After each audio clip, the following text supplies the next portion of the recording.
What's up, everybody, and welcome back to Fireside Giants. I'm your host, Anthony Rivardo, and today have a special guest joining me, Brian Walker, DBacks Academy, longtime friend of the channel. I'm sure many of you longtime viewers are familiar with him.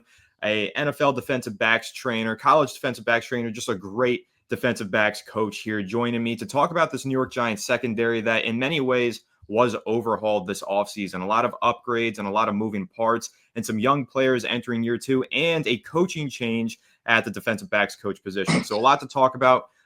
Brian, really happy to have you on. Thank you for joining me. How are you doing today? Man, I'm doing great. Like I said, I saw your post about Odell. I got my Odell shades on, so I'm fired up today.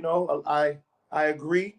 I think having Odell is on the team would be a huge plus for the fans, and I'm happy to be here. I appreciate it.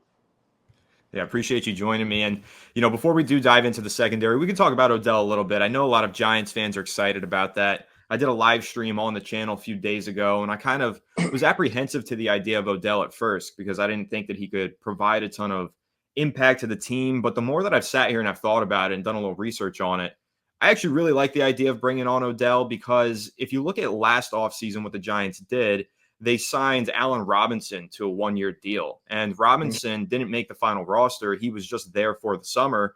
But over the course of that summer, training alongside Malik Neighbors and some of these other guys, all that veteran experience and all those lessons that he was able to pass down really helped Neighbors step into the field from week one and already be an instant impact player. Neighbors has spoken really highly about Allen Robinson, the mentorship that he provided last summer. And I do think that Odell is in a unique position where he was a superstar for the Giants in New York, and he can provide a lot of those teaching lessons to Neighbors and the other young guys. So I'm actually all for OBJ now. At first a little apprehensive, but I'm all for it now. So I know you're feeling the same way.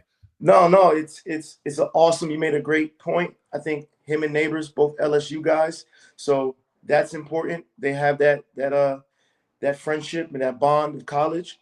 But for OBJ, I think this is a second stint where he can close the door on a chapter that, I know him and the fans didn't get a chance to really see him fulfill that destiny. Eli was getting older and there was still question marks on, who were they going to draft, as well as you had a young Saquon. I think OBJ was the leader, but still he was young. I think OBJ also had good opportunities to have mentors with Victor Cruz when he was coming to age. So I think this is his opportunity to give back to the Giants team, as well as, he's a different person. He went through Cleveland. He went through a lot of stints where he dealt with injuries. He's a father now. I think he's a different human being and understanding the way the sport and the business is. He just won a lawsuit with Nike, so money is not an issue. So he's still playing the game that he loves. But I think OBJ would be someone who can also help out the Giants who are struggling, like a gentleman like Hyatt who has the speed, who can still be a threat. All you gotta do is say go long in the secondary or go back. But I'm excited, and hopefully they hear us and see us. But you made that post, and it brought back tears. I had to bring my shades on. So, thank you again for that post.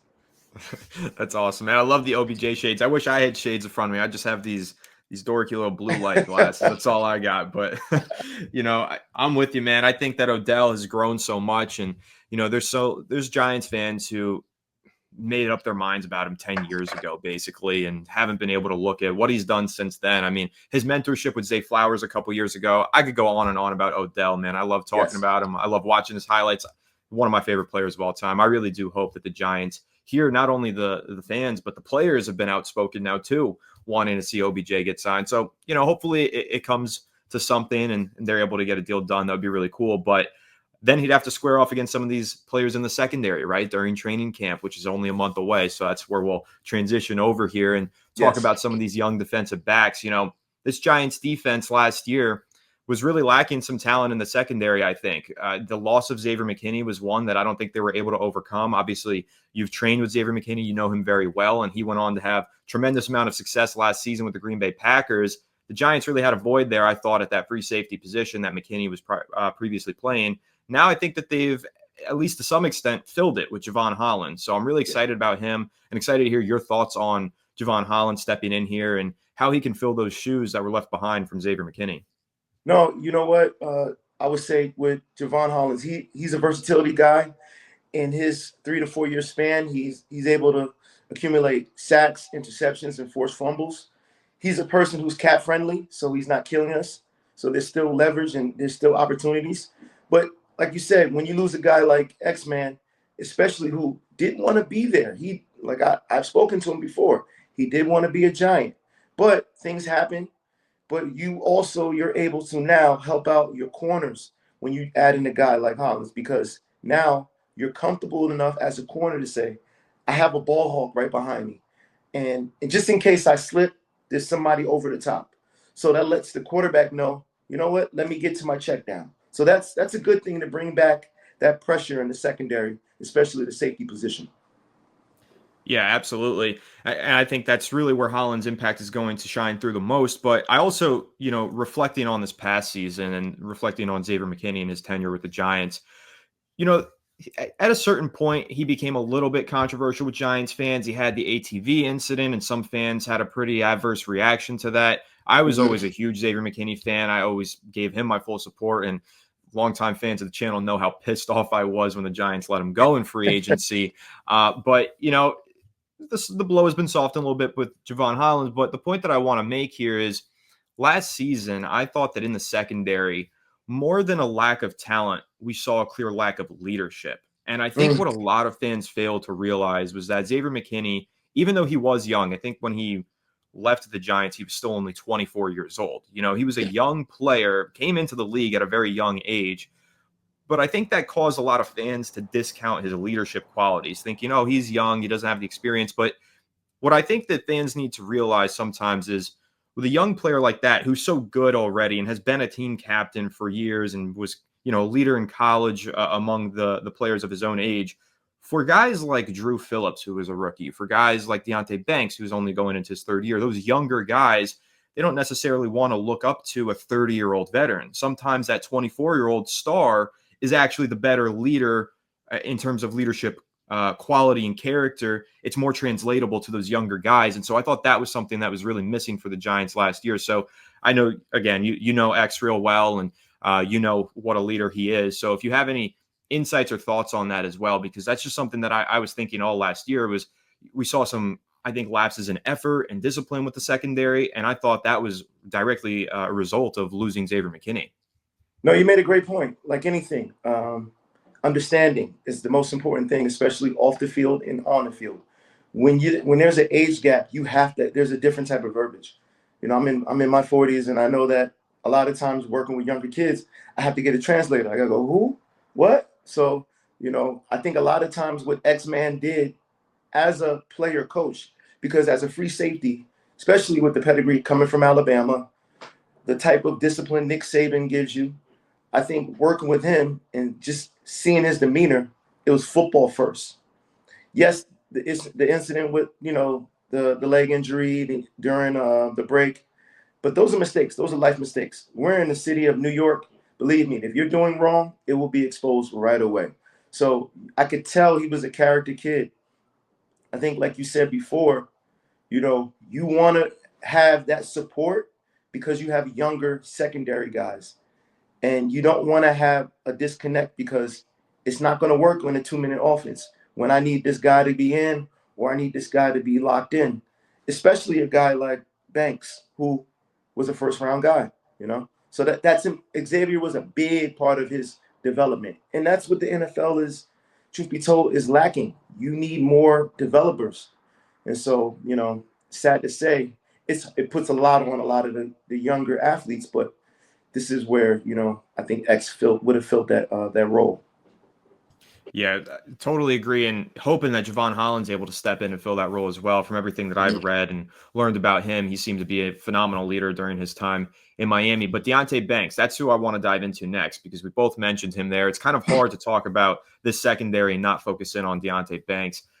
A struggle of a season in 2024, no doubt about it. Obviously showed a lot of flashes as a rookie in 2023, a player that I was really high on coming out of college, out of Maryland. I know that when he was drafted by the Giants, you and I talked about him. We both really liked his traits and liked what he brought to the field. But last year, if we're focusing on anything specifically in his game, and obviously you're the trained eye, you're the one who coaches defensive backs, and what from a technical standpoint, with Deontay Banks might have been getting in the way? What was the flaw in his game that you think was so difficult for him to overcome last season? I think even his rookie year, I saw a few setbacks where I was like, okay, because a lot of times, and even my situation, being that when I went to college, all I knew was man coverage. I did not know how to play off. And then when I played at Washington State in the Pac-12, where they're slinging it, passing the ball a lot, you have to play off at times. So I think for him, because he's so aggressive as a man corner, I think he struggled with a lot of just kind of more consistency and effort in certain things. Like, okay, we're in zone. Doesn't mean we just, get comfortable. Like, that's still a technique. Effort and attitude is still a trait and it's still a talent. And I think concentration. When you, like I said, you lose a guy like Xavier who was runner up defensive player of the year, that's important. So, and then this is his second D coordinator. He was brought in to be an aggressive man guy in that system as a rookie, and now his second year, you lose a lot. And then, like anything, I don't want to get into pointing other fingers, but offense helps out the defense more than we know. You lose a Saquon Barkley, the running game changes. Probably you're going to be on the field a lot more. And then now you have a quarterback who was inconsistent. Those are two major holes where it stops the clock. I'm able to recover and able to run back on the field. So there was a lot of different things that stood out technique-wise. I think he can be a better man guy, more patient in his press. But I just think lack of concentration and, getting the opportunity just to display what he does best. Those are one of the things I realized. Yeah, another thing that I realized as well, it looked to me like oftentimes with Banks last season, he'd be in position. There's a couple plays that stand out. I think particularly in that Cleveland game early in the year, Amari Cooper had a lot of big plays in that one, and a couple of them notably, Banks was right there in tight coverage, but wasn't able to get his head turned around. If you had like a coaching point, let's say you weren't talking to me, you were talking to Deontay Banks, what would you say to him in terms of how to help him figure out that portion of his game, getting your head turned around, improving those ball skills, and making sure that you turn tight coverage plays into pass breakups and interceptions? No, the biggest thing I would say is understand the sidelines is your friend. I call it sideline Sally. And what I would explain to him is know where you are. So for a corner, especially if you're playing outside, you got to know the spacing of the field. If I'm on the numbers, I have to be smart in regards to trying to wall them off and look for the ball. Because when I look for the ball, if I'm on the numbers, what that receiver can do, he can just slightly push off, which they all do, give him a little James Harden push. And then now, as the ball is approaching, I'm moving forward. He's moving backwards with more space because that's what these quarterbacks get paid for. So that's the first thing is understanding the field position. Now, if I'm closer to the sidelines, now what I do is I make sure I want to be on that top shoulder. I was showing more Revis film because Revis wasn't a tall corner, right? But what he did was he cut off the angles, 45-degree angles. Some people like to call it a kick slide. I like to call it a basketball shuffle. But before that receiver gets to top speed, I'm cutting him off. I'm walling him off. I'm getting right in that pocket. I'm leaning, and then I'm locating. A lot of DBs, they'll lean, and they won't look. Or they look, and it's too late. You still have to continue to lean on that receiver because at the end of the day, we want to force him out of bounds if we can. So those are the few things. For me, off-season wise, I would do baseball drills because a lot of times hand-eye coordination is not that good. So I would show them film of just center field, looking at the ball, a lot of tennis balls.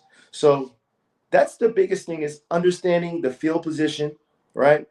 Understanding where you are in regards to do I look towards the receiver or do I look towards the man, right? And then breaking down really good guys who have great ball skills, like a Deion Sanders, So those would be the main points if I was dealing with Banks. Yeah, I found the baseball drills to be really interesting. Is there anything in particular that maybe you've done with any of the defensive backs that you've coached, like one of those baseball drills, something like that you've found to be effective in the past? Yes. So I always say for DB, especially secondary and safeties, you want to be able to, is movement wise, how to put yourself in position to catch the ball, right? we think of Randy Moss. A lot of those guys were there. They just weren't in position to make a play. Now, Randy Moss is a super freak, and he just jumps outside the gym. But things that I loved about Revis, and not, kind of playing on it, but at the end of the day, what I learned with Revis would play bigger receivers, they have to come down. So a lot of times, yeah, you can jump up as high as possible, but I'm right inside your pocket. So a lot of baseball drills I would do, especially center field or even infield, quick grounders, just picking it up, popping it up as high as possible, similar to like a catch and a punt, but just making sure that if they can catch the tennis ball, they can catch a football. Yeah, that's a pretty interesting teaching point. One that I think, hopefully Deontay Banks is listening to this, and maybe he can take some things from it, and hopefully hit your line, give you a call, and then maybe you guys can get together. I'm always that'd here. be great. Yeah, no. Yeah, we'll try our best to connect you with him. I've tried before. I've tried to hit him in the DMs, but we'll see what we can do. He's tough. He's tough in the DMs. Yeah, but he's a busy guy. But I think there's a lot to take away from what you said there with Deontay Banks and his ball skills and everything, and in terms of him taking those next steps forward. But one of the things that you also mentioned was second defensive coordinator. And now on top of that, going from Wink Martindale to now Shane Bowen, but also Jerome Henderson was let go this offseason. Giants brought in Marquand Manuel as their new defensive backs coach. And so I'm curious to get your opinion on how that might change things. I don't know how well Marquand Manuel or whatever, but just in terms of a coaching change in particular at a defensive backs coach position, the specialized coach in that position group, how does that affect things for some of these young defensive backs that are trying to take steps in their game? No, it's just a fresh start. It's like they always show on the videos when you get a new haircut and your girlfriend's saying, go straight home. It's that new haircut. So you're excited, right? So you're like, okay, I can breathe. Maybe I have a different approach with this coach. Because sometimes I've seen a lot of great players get in the doghouse with one coach, and the next thing you know, has a breakout year. I think with the older regime, it might have been older, pun intended, but it's just like we said, there could be a disconnect in conversation. And at times, to be quite frank, some coaches get tired. Some people don't want to coach anymore. So I think you want to bring in people who want to be there, right? Especially with that young talent. I think it's important. But ultimately, new scheme, new approach. There's no more excuses, right? One thing about DB, you're only playing two things, man or zone. So it's not rocket science, but I think it's important that you get a new identity and you get a new person who wants to see you win. Because at the end of the day, a first round pick is an investment for 4 to 5 years. And you don't want to waste that investment. Into Deontay Banks, but the Giants invested a lot into the secondary across the board. Obviously, we talked about big contract to Javon Holland, first round pick into Deontay Banks, but also last year, third round pick into Drew Phillips. And Drew Phillips is a player who I thought a lot of these things that you see young defensive backs struggle with, he had them down already. Like, he really impressed me as a rookie. And with the way that the slot cornerback, the nickel cornerback position has become more and more important over the years in the NFL, as teams are running more nickel now than ever. What did you see from Drew Phillips that impressed you? And, how important is it for the Giants now that they have a nickel cornerback who has so much potential and is already such an impact player at a young age? No, first of all, he's one of the most underrated players in the NFL in any position. And, Pro Football Focus, they already had him top 10 as a cornerback. So that's big. That's big in itself that the Giants have a rookie who's coming in and performing, right? So real quick, like I was saying with Drew Phillips, his potential is unlimited. PFF has him ranked top 10 out of all corners. He's in a position now. He has another year of understanding the NFL game. I think he's a huge asset because he's under a rookie contract. So that's big. That's important, especially for the team. He's also putting pressure on different DBs. If they don't perform right, you don't get an opportunity to get a guy. He is equivalent to Brock Purdy, high-level talent, and now you still can pay him pennies. So I think we take advantage, and I think that's a big plus for the Giants secondary, as good as he is and as well as he's still developing. Yeah, 100%. And I like the point that you make there. Third round draft pick, hitting on those is like a jackpot for an NFL team because you don't have to pay them a whole ton. And then you can Yep. take that money and put it elsewhere, like into a new cornerback like Paulson Adebo, who I think is a really good player. And, we talked earlier about Deontay Banks, some of the struggles that he's had, maybe getting his head turned around and his ball skills. That's never been a problem for Paulson Adebo. Paulson Adebo's had some problems maybe being a little over aggressive and, getting beat over the top sometimes, kind of similar to Janoris Jenkins several years ago when he was on the New York Giants. But Jenkins and Adebo both had really good ball skills, could get their head turns around, make some interceptions and some pass breakups. So when you're looking at Paulson Adebo, what he brings to the team, the ball skills, and maybe that's translatable to Deontay Banks. Maybe he can help Deontay Banks. What's the impact of bringing in a guy like Adebo to really boost this secondary? Well, the biggest thing is he's a community guy. What I mean by that, I don't think he's a selfish person. He comes from Stanford, so he has enough brain cells, like I always say. But yes, he is aggressive. But last year he was able to get 3 picks, which on a cornerback side, that's still a plus. That means you're getting your hands on the ball a lot more than expected, right? And he's cap friendly. So it gives a lot of team flexibility. I think the Giants did a really, really good job on getting bigger corners because he's a big corner. He's especially for this new DC. He's probably a Richard Sherman secondary type. Zone coverage type of corner. I think it'll be good for Banks because, not saying you got someone looking over your shoulder, but you know that you got to bring it every day in practice, and that's the best thing. That's how you get better. So I think that's a really good thing. That's how you get better as a player and as a secondary. More competition. Yeah, 100%. And actually, on the point of competition, I was seeing that during minicamp and OTAs, the Giants were actually opening a competition at that second cornerback spot. CB1, Paulson Adebo, they paid him big money to fill that role, and he's filling it. But at CB2, they had Deontay Banks rotating in and out with Cordell Flott. And, Cordell Flott's an interesting player because when the Giants drafted him in 2022, so now he's entering his 4th season, when they drafted him several years ago out of LSU, very undersized, a wiry cornerback, but definitely had some aggression, really went out there and played balls to the wall, so to speak, But the Giants are playing him in the nickel, and he didn't have a whole lot of experience playing nickel cornerback. And so he really struggled, which, this is something I know we've talked about a lot. Giants fans, you and I, Giants like to play players out of position sometimes. And then we all are like, well, why are they underperforming? And the answer's staring us right in the face. So now they've moved Cordell Flott back outside. And I thought last year when he got some extended playing time in the second half of the season, we saw the best version of Cordell Flott that we've seen at any point in his career. And it's no wonder now that he's playing on the outside. So, I'm curious to hear your thoughts on Cordell Flott as well. And even your larger thoughts about playing out of position and how difficult that can be for a defensive back. Maybe if you're used to playing one alignment at the safety position, you're playing the other. If you're used to being outside and now you're inside at cornerback, what are your thoughts on that as well? No, you know what? I was big on him at LSU. I thought he was undersized in regards to his body. Could he physically handle it? But when you play in the SEC, you're dealing with a lot of great running backs as well. In regards to him, he was a gentleman who never really played the slot like that, similar to a lot of the guys that we've spoken on before with Darnay and, even a few other guys. But I think he's getting the opportunity. Now you have a different defensive room. And that is always important. Just like I said about, some guys might be in the doghouse, might be a difference of opinions on how to play certain things.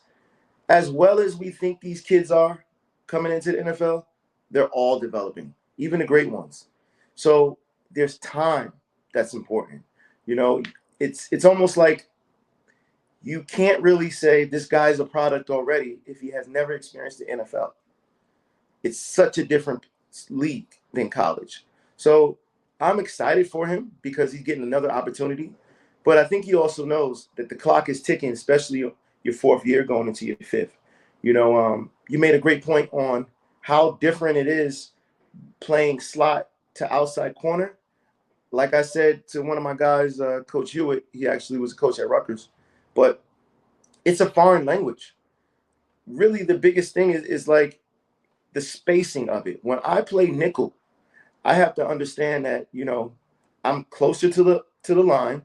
So there's a different verbiage. I have to have communications with the linebackers now. And I don't have the sidelines as my friends. So sometimes my breaks have to be a little bit quicker. I might be dealing with a bigger man who's a tight end playing slot, similar to how the Patriots use Gronk and Aaron Hernandez. So you have to be adjusted to that. Or I might be in a situation where, flip side, I got a smaller scat back. So you're dealing with different sizes in the nickel position, right? Plus, in zone, I'm an outside linebacker. I'm a rover because I got to get to the hook to curl, especially in cover 3. When I'm playing number 1 outside corner, I got sideline help.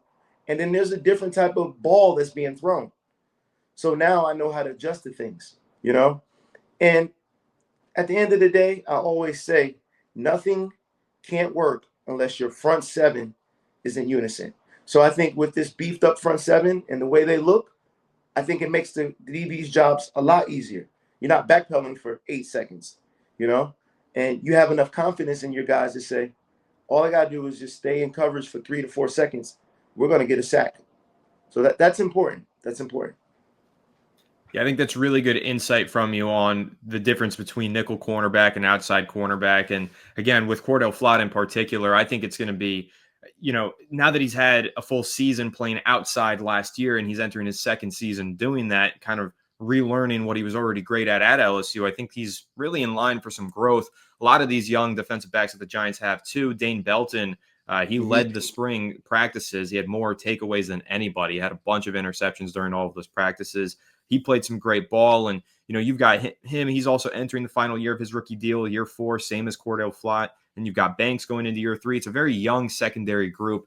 What kind of leadership is necessary to get the most out of those guys? Like we've talked about Holland, we've talked about Adebo, but also even from the coaching side of things, right? Where the Giants obviously felt like they needed to make a change in the coaching staff with Jerome Henderson, moved on from him. They bring in Marquand Manuel, who's a former player turned coach. He's been coaching now for over a decade in the NFL. When you're looking at it from that perspective, what do these guys need in order to help them get on that path to growth and develop as professional football players? No, it's a great segue to just understanding. Sometimes you got to start back. Whenever you get clustered, whatever, you got to start back at 0 and go football 101. And there's nothing wrong with that because it's a new season, new team. There's never the same team. So if I'm the secondary coach, the first thing I'm doing is bringing excitement and bringing understanding. Hey, guys, this is a once-in-a-lifetime opportunity. I want all you guys to get paid. That's the first thing I'm going to say. I want everyone to get paid, from the first guy on the field to the last guy on special teams. You all get paid means that we're doing a great job. Or you know what? This is the competition level. How Pete Carroll used to do it when he had Lindell and Reggie Bush. We can still compete, but we still got to be brothers. This is still a unit. Don't make it a competition and shun one person away. Make it a competition where we're encouraging. Usually they'll get an older vet. Like I thought Jair Alexander would have been a great addition because he's been in the game long enough. But you know what? It's up to that coach now, who was a former player, to be the vet on the field because he's just as young. He knows the game. But I'm challenging everyone. Let's do it at home. Ed Reed, Hall of Famer, he would have little get-togethers and cookouts with all the secondary guys. They play pool, and then they watch film. That's the type of high school bonding that works in the NFL because these guys are only 5-6 years removed from high school, So their brain isn't even developed. They say that a man's brain develops at 30. So these are all still puppies in a sense. And that school spirit, if you can bring that to the NFL, there's a lot of unselfishness where now guys are like, I can't wait to get on the field. This coach has me motivated to run through the wall. And that's important, making that guy who's the last guy on the bench feel wanted, because the first guy on the field can see that too, and that's a beautiful thing. I think that's a really great point about the camaraderie almost of the players. I think that's something that we're seeing now on the offensive side of the ball. Russell Wilson, a veteran in this league, future Hall of Famer, he knows how to do it. He's one of the great professionals in the sport. He had all of the wide receivers, the running backs, and the offensive linemen and the quarterbacks out to dinner. And they all hung out and then presumably watched some film afterwards, hung out. So, I think that we do see that on the offensive side of the ball right now for the Giants. Not sure that I've seen that on the defensive side of the ball, though. I don't know if I've seen any kind of team activities outside of being in the organization. And so that might be a really good point to bring up for the Giants, with these defensive backs. sometimes spending that time together off the field is going to strengthen your bonds on the field, of course. So that's true for every sport, and that's true for everything. Even I think even, for 9 to 5 workers in an office, you go get some beers with your buddy after the day in the office, and next day you're and you just feel better to be there with your friends, right? So I do think that's a really important point to bring up. Agree. No, it's a huge thing. Like you said, 9 to 5 guys, they go right to the bar. They made a TV show called Cheers about bonding. So it's always important, to, like I said before, make those guys feel wanted, make those guys understand there's a goal that we want to have. If you don't play hard, we don't win. So like I said, and at the end of the day, there's only one champion, right? And then you can leave your career saying, I'm a Super Bowl champion. You can get anything in life after you're done. So that's important. Yes, sir. It absolutely is. So we went through all the topics that I had on the Giants side of things. We talked about Adiba, we talked about Banks, all of the big questions that Giants fans had. But I do want to talk about you. What do you got going on right now? I know, obviously, right now it's between mini camp and training camps. A lot of these players returning from vacation and so on. So, what are you up to right now at DBacks Academy? So it's been an interesting one. I've been working with a few guys, preparing for the secondary season in regards to NFL. I also do my speed camps because I'm a high school track coach. That's something I love to do. That's why I didn't really get into the high school football and the college football, because coaching track allows me to more freedom to work with my pro guys. One of my busiest times is around the holidays, which is 4th of July, but I can't call it. I love what I'm doing. I have my DB camps with my college guys, especially in May, working on a few podcasts, and love joining the team with you. I think the next step is teaching DB coaches, especially guys who want to be performance coaches, as well as college, high school, pro coaches, more understanding. I think you and I can attest it's a different time with NIL, right? I think the days of scaring kids and saying, I'll take away your scholarship, you'll never play in this league again, is over. I think nowadays kids have more leverage and they understand the business. All you got to do is ChatGPT tells you every step to make soup and sandwich. So things now are a lot simpler. But with that being said, you have to be able to relate to kids. And I think mental health is important. So I've been working on a mental health program, especially for the younger generation, because imagine getting millions, we said at 21. Now you're getting it at 16, right? So you're dealing with that, and you're dealing with the camera that's always on. So I think that's important for a lot of kids, for a lot of not just football guys, for a lot of athletes in general, just an understanding. And then I'm bridging the gap. The one thing I love to do is have my NFL guys and my high school guys and my college guys all have a line of communication. Because if that guy did it and he's my size, then he has the recipe of how I can get better. And that's what I love. It's a fellowship. But DBacks Academy, we have our clothing line. We have our brand. I'm on Instagram. I'm on Twitter now. Of course, as well as TikTok. I'm not doing any TikTok dances, so you won't have to see me dance. But it's still DBacks Academy. I actually have a gentleman who just signed with Michigan State named Andrew Shaw. He's a hybrid, so look out for him. But we're just getting going, and soon we're going to do an event that, like I said, I can't wait for you to come. It's going to be a lot of pro guys. It's in the works right now, but I'll let you know. I'll let you guys know soon. For sure. It's going to be great. I'll definitely be there, and amazing stuff. Love hearing about everything that you're up to, and appreciate you taking the time to talk with me, especially you're saying 4th of July. This is the busy season, so taking some time out of your schedule to sit down and talk some Giants with me. Really do appreciate it. So thanks so much for coming on, Brian. Always a pleasure speaking with you, and, we'll be happy to have you on anytime you want. So anytime you want to talk some Giants with me, jump right on. Real quick, I just want to give a shout out to the shirt I have. One of my good friends, Jade, is called Self-Centered. This is a yoga. And then she, my mom, like to give a shout out. Her birthday was recent. She loves this show. So she's probably going to be commenting and putting a little thumbs up. So Mary Truesdale, awesome. We love you. All right. That's awesome. Happy birthday to your mom. Awesome stuff, man. Thanks so much for joining me. Love the shirt, too. I did notice that earlier. Really like the circular design of it, too. Yes. Looks like it fits well, too. It looks comfortable. If I'm a little heavy now. I was just eating ribs and all that, so it fits too well. So, no. All right, man. So Really do appreciate you joining me. Everybody who tuned in, thank you for tuning in. Make sure you leave a like if you enjoyed. Subscribe if you're new. Comment your thoughts down below. Make sure to give a big shout out to Brian and thank him. And all of his stuff is going to be pinned down below in the comments and in the description. Make sure you do go check out DBacks Academy on Instagram, Twitter, TikTok, and everywhere else for all of his links down below. So once again, thanks everybody for tuning in. Catch you on the next one. Have a good one. And let's go New York Giants. Yes, sir.